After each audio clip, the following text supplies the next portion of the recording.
That man, na my partner, my godfather, spiritual godfather. Again, Enogie, Ukbiani man let love lead. In Yagbo Young. Now make a call they call this woman our wife. And then you my way that man fed the clam. And then you stop him, my guy. And you let on the talk. Now, at it in a row, or one more Yoria. We yore ala vi don wa gege age o ma temi ro pa wa gege iyore wi yeti palace iyore denu e iyore idenu e nobody ni gbe ya ti egwa we are a lajan yore e ga fi wetin swear ayi ma swear ayi I ma swear ruda atrocity si we ire do ya fe nu we o hin agbo e you deceive a lot of women and tell them ni ara so why planning with you here do agwa ka ye society where iye me wa lajan we me e mata e lajan we o ma ya sort water pe the next they come give testimony when on the testimony no ma agbo na fi we agbo we bigger or bang o sa we ni gazo wege runda we ma wo ko na gbe o ni ma imame ni we rudu we o ko na saga ni du mere ni e wo sa wo ni gazo wege yare only one saga me wa no but to the one saga o sa wo ni gazo wege mo sesewe o me level sewe o me swag se o we o sa wo ni gazo wege nte mu yusa o go ko ni te fi ayi se mechi o ya mo ebo gbe wanu dawe aga no pe no popu yore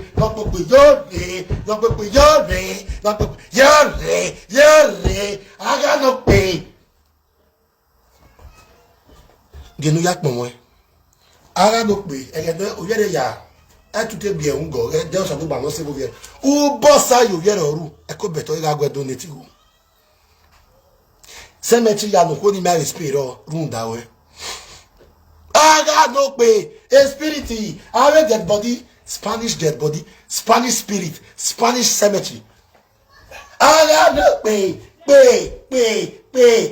spiritual I dead body gati e minuta we carry come stai gracias come any azel e beria anyway no tell me ba you die minuta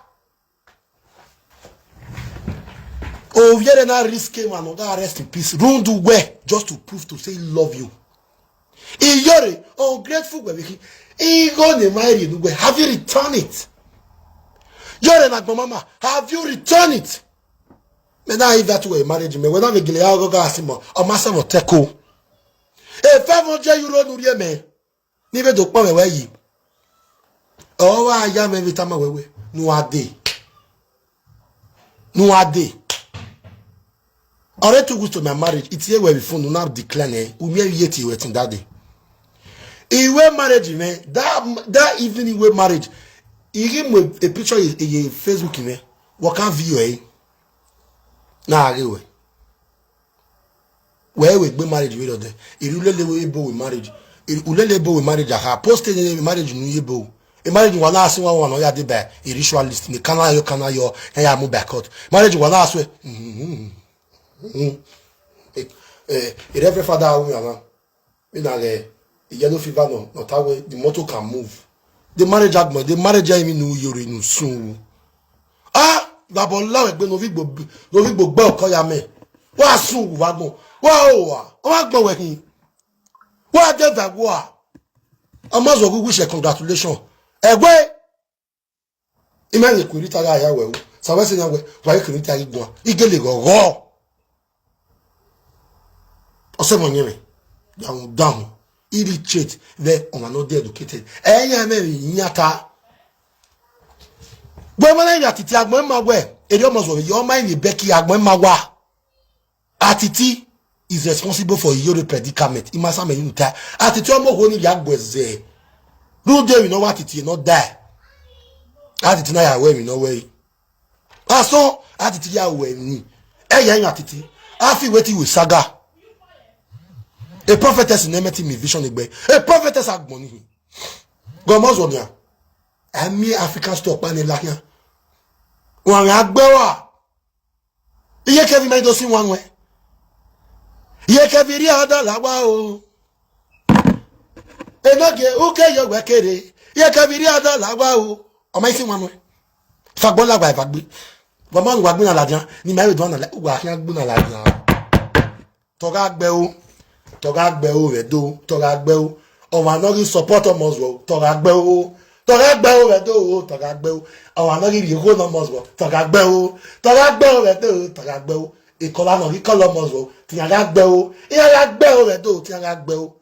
Iyere no yo ba to ki agbe o redo. Toga gbe o. O we ri set la do. Toga gbe o. Wa sun wa mu. Ahun da. Ye ya wa e, ye ya wa e.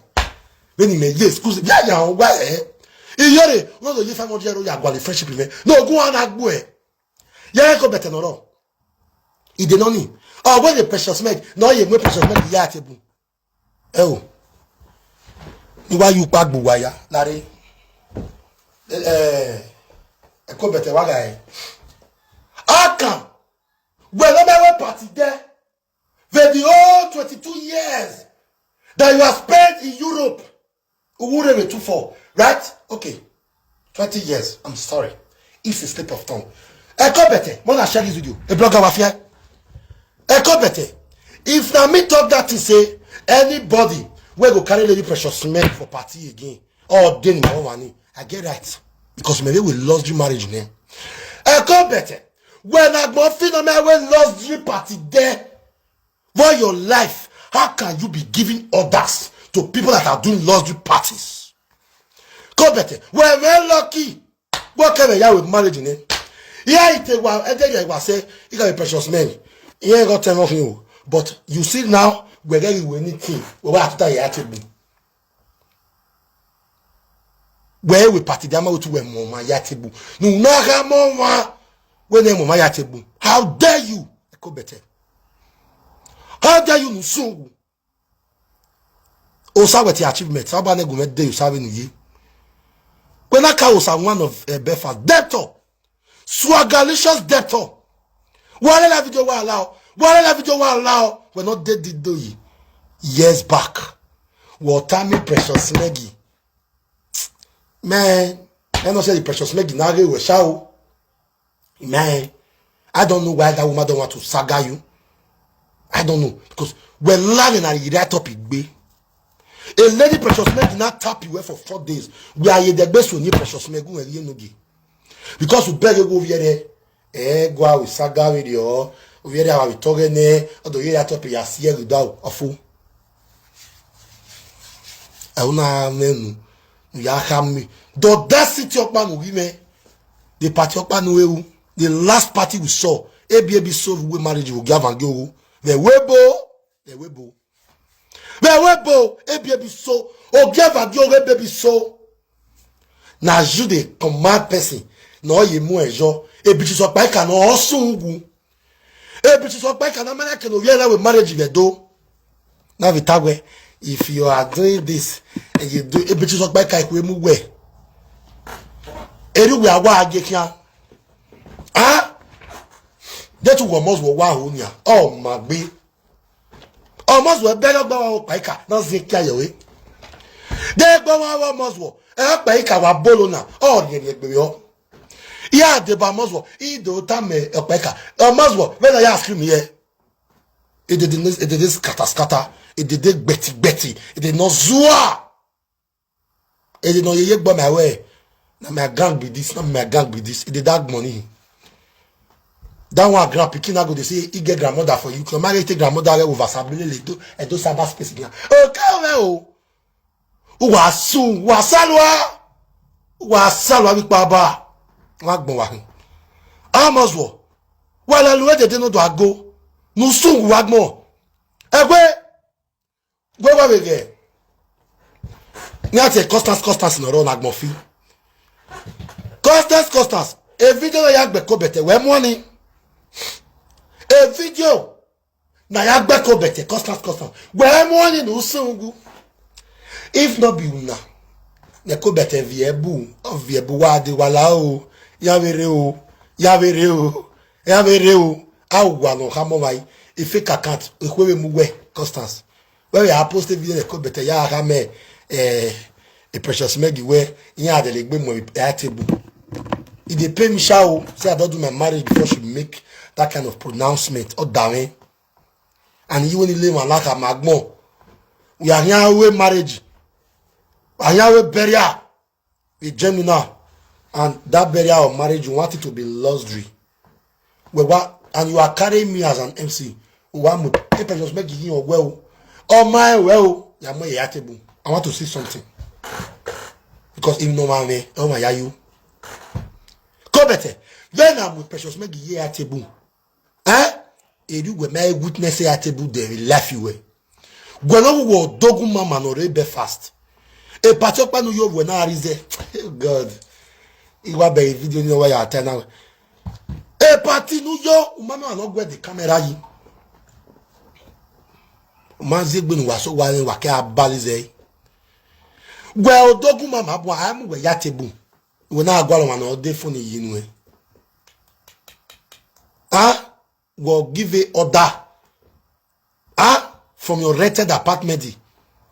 Your rented apartment. The staircase or get being go bokpa. A lot of risk screenshot la dem go get it bonya wa. A staircase when we you do kuni.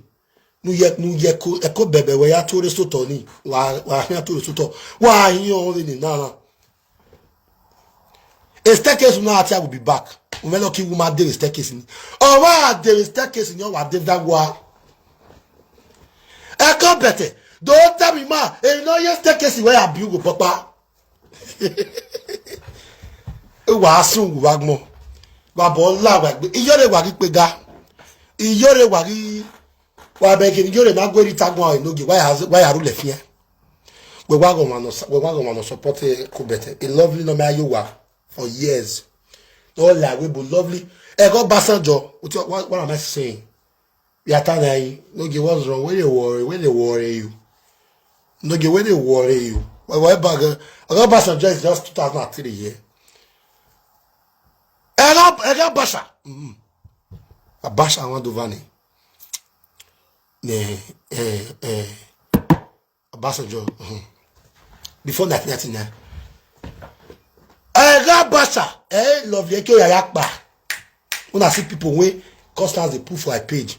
If I not condemn in Nagmoli Constance no so wagmo. Very lovely, well lovely the saga go better then. Why you not the post am? Why it be say if anybody job that mistakenly switch, why we talk we not do time we sorry, why the lawa? Why the lawa? Don't want everything. I feel te breme. Agmo ni wa bigo. Only I had the call by that is -1. Then Constance no be share video ni. E ko bete mari la le kovode no share video ni. E ko bete a precious meg you we command. Vous we God give Germany a precious meg we dey frontier. A precious meg e we dey frontier. No go gbok pa ka wagbon. No pa ka su, ni ba bo lak pa ka gbe. Et de skata et de no bi ungo et de na mama et no wa no you my way gangi. You know a shame say at your age and time in life where you here na Monica said that they not be Enogie said that day at your age may we not grow old to come they use a bomb until they do that nonsense. Wa salu awagmo ba bo am yo bomb ya fe kuleluwa where go vie kia na mama. With your small prick in the muki, I sleep with her.